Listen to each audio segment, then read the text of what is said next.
श्री पतंजलि महामुनये नमः। तर अशा प्रकारे आपण ह्या क्रियायोगामध्ये जो तपाचा प्रकार सांगितला आहे त्याची एक थोडीशी तोंडओळख करून घेतली.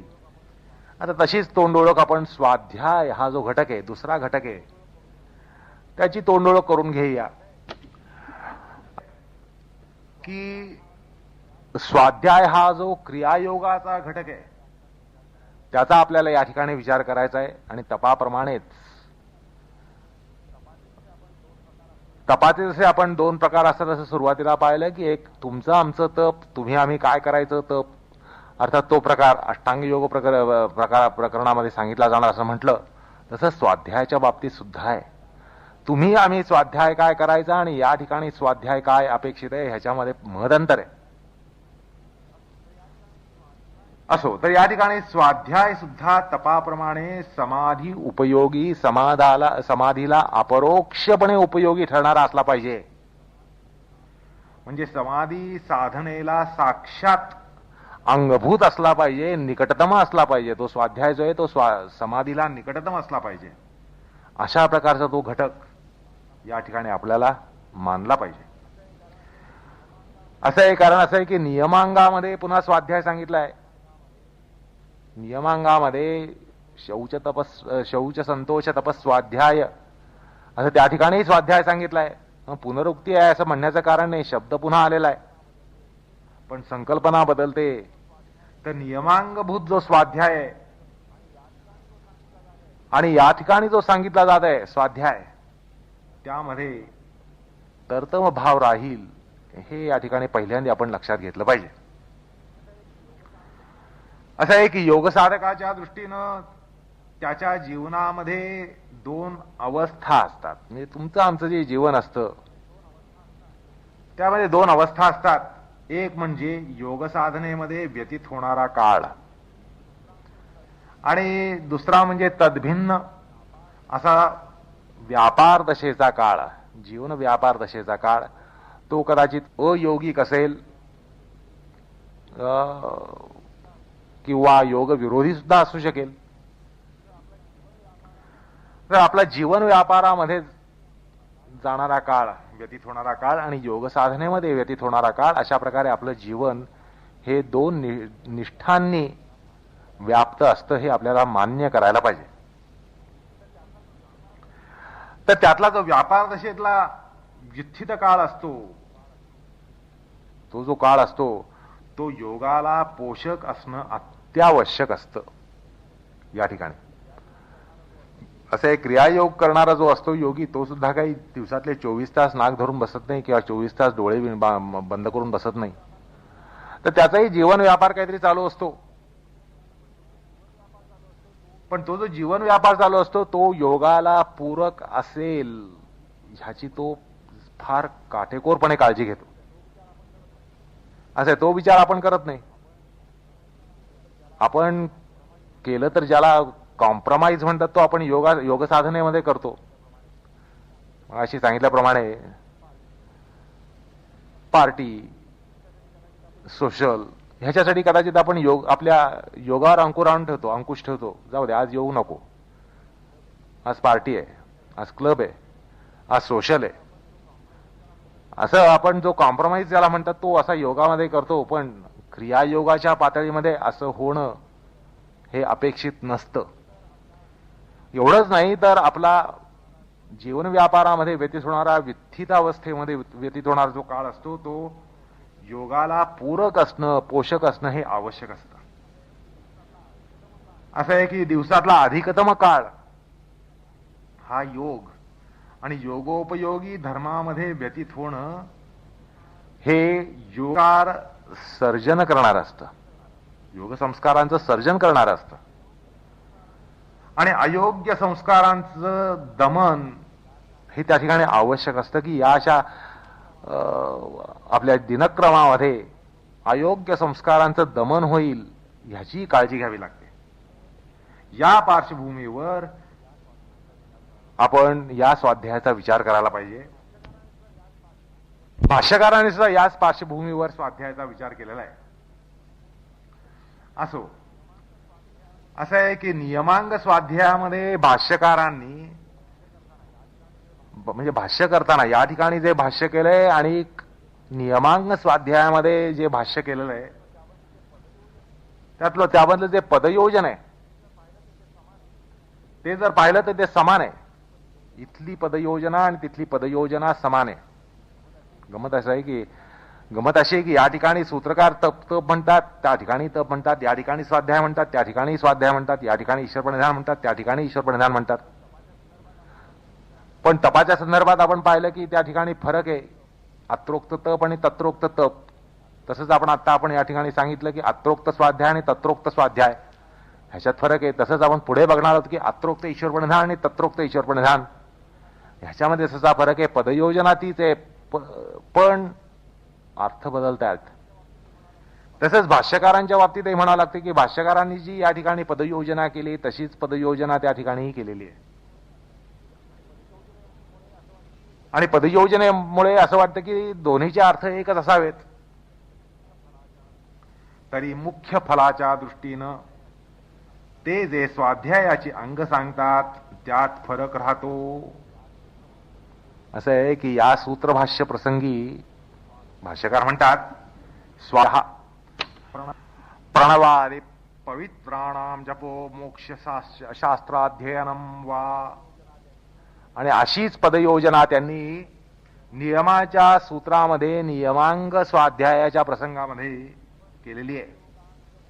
पण क्रियायोगांगभूत स्वाध्यायाचं फळ हे समाधी भावना आणि क्लेश तनुकरण आहे असा शास्त्राचा स्पष्ट निर्देश आपण पाहिला. सुरुवातीलाच पाहिला की क्रियायोगाचं फळ काय, क्रियायोगाचा हेतू काय, समाधी भावनार्थ आणि क्लेश तनुकरणार्थ हा क्रियायोग आचरला जातो. आणि नियमातलं जे स्वाध्याय अंग आहे ते कशासाठी आहे?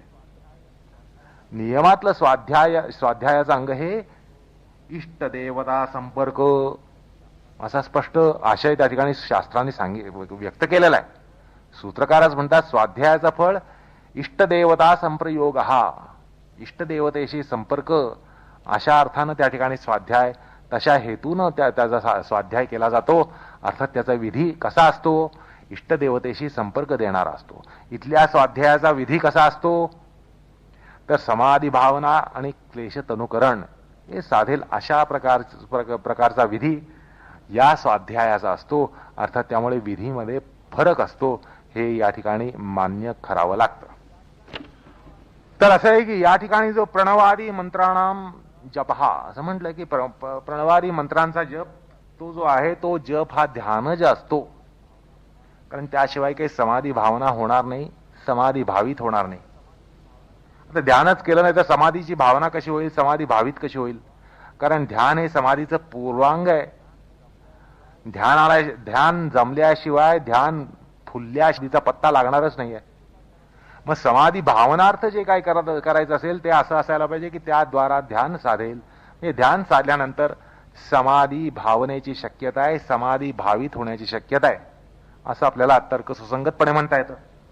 त्यामुळे हा जो प्रणव जप आहे या ठिकाणी भाष्यकारांनी जो सांगितलाय प्रणवादी मंत्रांचा जप तो ध्यानज असायला पाहिजे, ध्यानात्मक असला पाहिजे.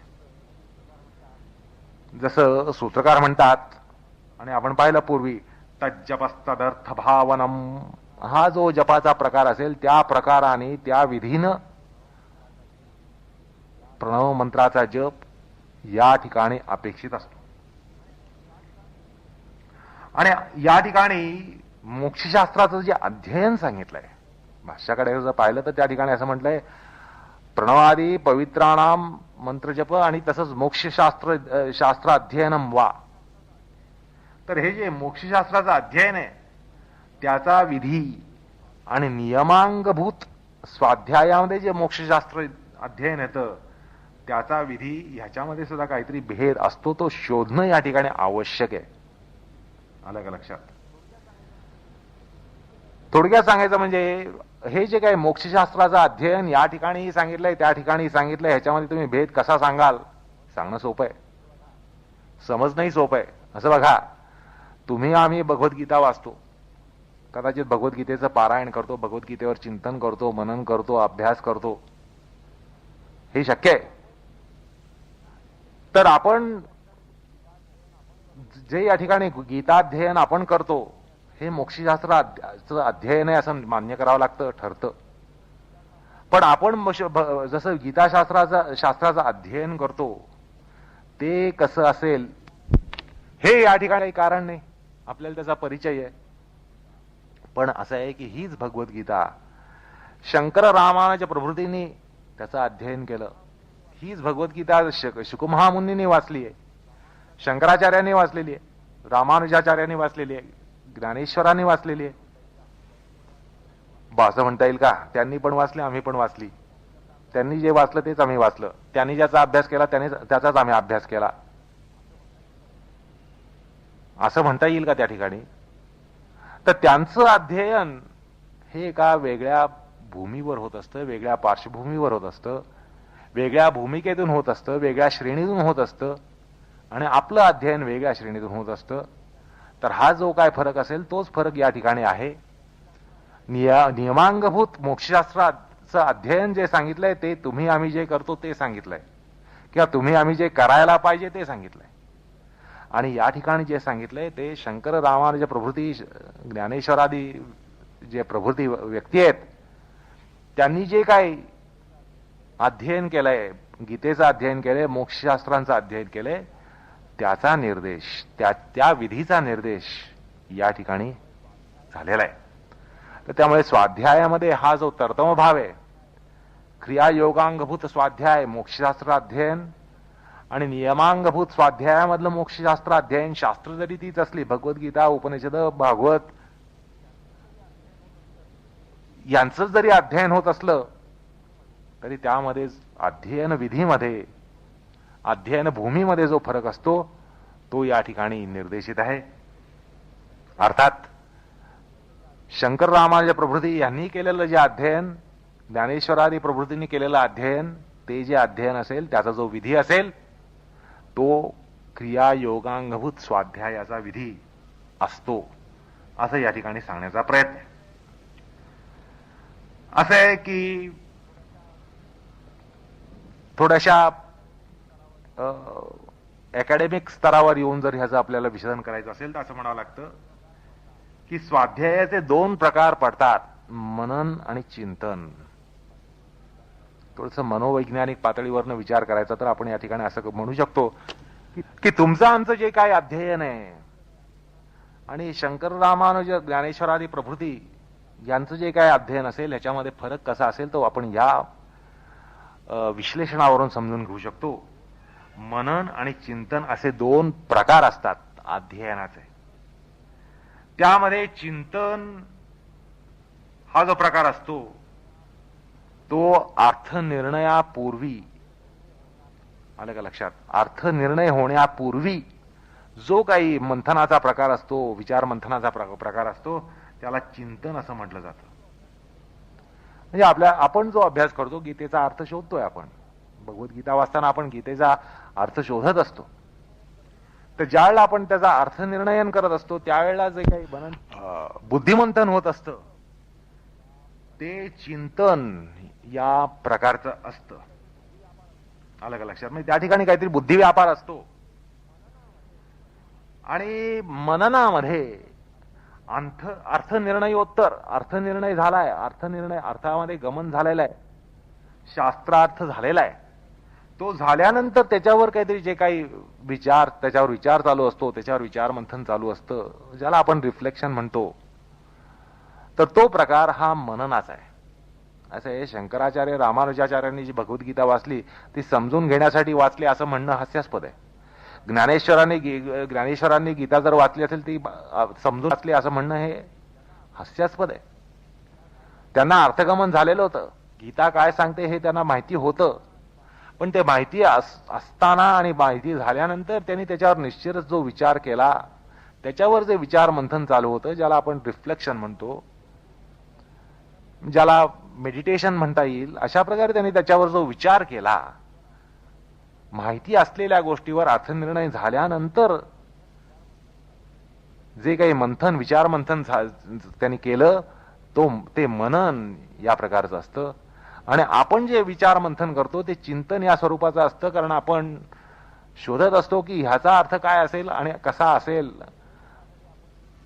आणि अर्थ निर्णय करण्यासाठी आपण जो प्रयत्न करत असतो तो प्रकार, म्हणजे त्यासाठी शंकर भाष्य वाच, रामानुज भाष्य वाच, मध्व भाष्य वाच, ज्ञानेश्वरी वाच, असं करून आपण एक अर्थ निर्णय करण्यासाठी जो काही प्रयत्न करत असतो तो चिंतन रूप असतो. या ठिकाणी असं म्हणता येईल की चिंतन रूप जो काही स्वाध्याय असेल, मोक्षशास्त्राचा अध्ययन चिंतन रूपाने जे होत असेल, अर्थ निर्णयन करण्यासाठी किंवा शास्त्र काय सांगतात हे समजून घेण्यासाठी जे अध्ययन होईल तो स्वाध्याय नियमांगभूत आहे. आणि अर्थनिर्णय झालाय. ज्ञानेश्वरादी प्रभृती यांना भागवत काय सांगतं, उपनिषद काय सांगतं, भगवद्गीता काय सांगतं हे त्यांना माहिती आहे. आणि ते माहिती झाल्यानंतर जे काही विचारमंथन त्यांनी केलं ते मनन स्वरूपाचं होतं आणि ते क्रिया योगांगभूत स्वाध्यायामध्ये विहित असतं. आता त्यांचा जो स्वाध्याय तो क्रिया योगांगभूत स्वाध्यायाचा प्रकार आहे. जे शंकराचार्यांनी केलं, जे रामानुजाचार्यांनी केलं, जे ज्ञानेश्वरांनी केलं, तो जो प्रकार होता तो सगळा प्रकार म्हणजे क्रिया योगांगभूत स्वाध्याय. त्यांनी केलेला स्वाध्याय हा क्रिया योगाच्या स्वरूपाचा होत. आणि तुम्ही आम्ही जो करतो तो नियमाच्या स्वरूपाचा असतो, असं या ठिकाणी आपल्याला समजून घेता येतं. आणि दोन्हीतला फरक हा हेरता येतो.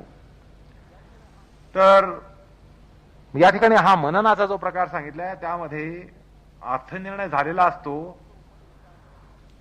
पण शास्त्र उपदेशाचं स्मरणपूर्वक पुन्हा पुन्हा त्याच्यावर एक अनुसंधान हे केलं जातं. अर्थनिर्णय झालेला असतो पण त्या तात्पर्यावर स्मरणपूर्वक पुन्हा पुन्हा अनुसंधान करणं हे हा मननाचा प्रकार आहे. आणि चिंतनामध्ये तर्क व्यापार असतो, तर्क असतो, बुद्धी व्यापार असतो, ठरवायचं असतं हे असंच असेल का, तसंच असेल का, असं का नसेल, तसं का नसेल. त्या ठिकाणी तर्क लागतो. तर्काच्या कसोटीवर घासून आपल्याला आपले विचार बनवावे लागतात. हे विचार बनवण्याचा प्रकार जो आहे तो चिंतनाद्वारा घडतो आणि हा प्रकार मननामध्ये नसतो. मनन हा एक स्मृती व्यापार असतो असंही आपल्याला म्हणता येईल. मनन हा प्राधान्याने एक स्मृती व्यापार असतो. त्यांचं शास्त्र सगळी त्यांना गम्य असतात, शास्त्र मुखोद्गत असतात. शास्त्रांनी कुठे काय सांगितलंय हे त्यांना अवगत झालेलं असतं. त्यामुळे तो एक प्रकारचा त्यांचा स्मृती व्यापार असतो. आणि एक चिंतनामध्ये बुद्धी व्यापार असतो, तर्क व्यापार असतो. असं आहे. एखादं कोड दिल्यानंतर कोड सुटण्यापूर्वी सोडण्यापूर्वी आपण जो मनोव्यापार करतो त्याला आपल्याला चिंतन म्हणता येईल. आणि कोड सुटल्यानंतर कोड सुटण्याच्या प्रकारावर जो आपण विचार करतो किंवा हे कोड कसं सुटलं त्याचा आपण पुन्हा पुन्हा त्या अर्थावर जो विचार करतो तो मननाचा प्रकार असं म्हणता येईल. अजून थोड्या सोप्या शब्दात सांगायचं म्हणजे समजा आपल्याला एक अवघड गणित सोडवायला दिल्यानंतर हे गणित कसं आहे, कसं सोडवायला पाहिजे ह्याच्यासाठी आपण जो सुरुवातीला विचार करतो तो चिंतनाचा आहे. आणि ते गणित सुटल्यानंतर आपण अभ्यास वृत्तीचा असतो, आपण पुन्हा विचार करतो हे गणित काय होतं, कसं होतं आणि कसं सुटलं ह्याच्यावर आपण पुन्हा ज्या वेळेला विचार करतो तो थोडा मननाच्या स्वरूपाचा असतो. गणित सुटल्यानंतरचा विचार मननाचा, गणित सुटण्यापूर्वीचा विचार चिंतनाचा, असं या ठिकाणी थोडं मनोविश्लेषण सांगता येतं आणि चिंतन मननातला फरक सांगता येतो. आणि त्यामुळे असं सांगता येतं की चिंतन हे नियमांगभूत स्वाध्यायात येतं, मनन हे क्रिया योगांगभूत स्वाध्यायामध्ये येतं. असं म्हणून आपल्याला मोक्षशास्त्राध्ययन म्हणजे क्रियायोगामधलं मोक्षशास्त्राध्ययन कसं असेल याबद्दल थोडीशी खूणगाठ ही मनाशी बांधता येते. असो, आता भाष्यकारांनी स्वाध्यायाविषयी प्रणवादी पवित्राणाम जपहा असं म्हटलं, आपण ते पाहिलं. तर या ठिकाणी त्यांनी पवित्र हे पद या ठिकाणी घातलं. हे सूत्रप्रसंगामध्ये विशेष तात्पर्य राखतं. असं आहे, पवित्र मंत्राणाम जपहा, प्रणवादी पवित्राणाम जपहा असं म्हटलं तर त्यांनी पवित्र शब्द या ठिकाणी घातला. त्या तो विशिष्ट हेतूने घातला, विशिष्ट तात्पर्याने घातला. कारण क्लेश तनुकरण, पापक्षय हे या ठिकाणी आवश्यक असतात. त्यांच्यासाठी ही साधना केली जाते. क्लेशक्षयासाठी आणि पापक्षयासाठी ही साधना केली जाते. आणि म्हणून त्यांनी पावित्र्यचर्या जी आहे ती महत्वाची असल्यामुळे पवित्र मंत्र असा अर्थ त्यांनी, असा शब्द त्या ठिकाणी त्यांनी घातला. कारण पवित्र म्हणजे काय? पवित्राणाम पापक्षय हेतूनाम. पवित्र पवित्र म्हणजे तरी काय? पवित्र म्हणजे पापक्षय हेतू. पवित्राणाम पापक्षय हेतूनाम अशा प्रकारे योगवार्तिककार त्या ठिकाणी पवित्र या शब्दाचा अर्थ करताना सांगतात. या ठिकाणी भाष्यकार पवित्र हा शब्द का घालतात? अहो, प्रणवादी मंत्र म्हटल्यानंतर ते पवित्र झालेच तुमच्या आमच्या दृष्टीनं. ते काय अपवित्र मंत्र नाहीच आहेत, पवित्र मंत्रच आहेत. मग या ठिकाणी पवित्र म्हणण्याचं कारण काय? तर पापक्षय हेतूनाम, पवित्राणाम असा त्यांनी शब्द घातला, तो तेवढ्यासाठी घातला. आणि गंमत अशी आहे की नियमांगामधलं जे स्वाध्यायाचा हे आहे प्रकार आहे, त्या ठिकाणी भाष्यकारांनी पवित्राणाम अशी पदयोजना त्या ठिकाणी केलेली नाहीये. असा एक गमतीदार प्रकार आहे. ते त्या ठिकाणी एवढंच म्हणतात, स्वाध्यायो मोक्षशास्त्राणाम अध्ययनम प्रणव जपो वा, एवढंच म्हणतात. या ठिकाणी त्यांनी तो पवित्राणाम असा शब्द घातलेला नाहीये, जो क्रियायोगातल्या स्वाध्यायासाठी त्यांनी घातला. पण याचा अर्थ असा नाही की स्वाध्यायामधला जो मंत्र असतो त्यामध्ये पावित्र्य अनुस्यूत नसतं किंवा तो पवित्र असण्याचं कारण नाही, अपवित्रही चालतो असं म्हणण्याचं काही या ठिकाणी कारण नाहीये. हा कुतर्क आहे. पण असं आहे की क्रियायोगामध्ये स्वाध्यायाचं मुख्य प्रयोजन हे पापक्षयाद्वारा क्लेशतनुत्व आणणं, क्लेशतनुत्व मिळवणं असा हा हेतू आहे. तर नियमामध्ये नियमांगभूत स्वाध्याय जो आहे त्याचा मुख्यार्थानं हेतू तसा नाहीये. केवळ शुक्ल धर्मोपार्जन, केवळ पुण्याची गाठ वाढावी, पुण्याचं संचित वाढावं, पाठबळ वाढावं म्हणून नियमांगभूत स्वाध्याय मंत्रजप हा केला जातो. तर अशा प्रकारे आपण या ठिकाणी थोडासा ह्याच्यामधला फरक समजून घेतला. अजूनही आपल्याला या स्वाध्याय विषयामध्ये थोडा विचार करायचा आहे, पण तो आपण पुढल्या प्रसंगी करूया. कृष्णार्पणमस्तु.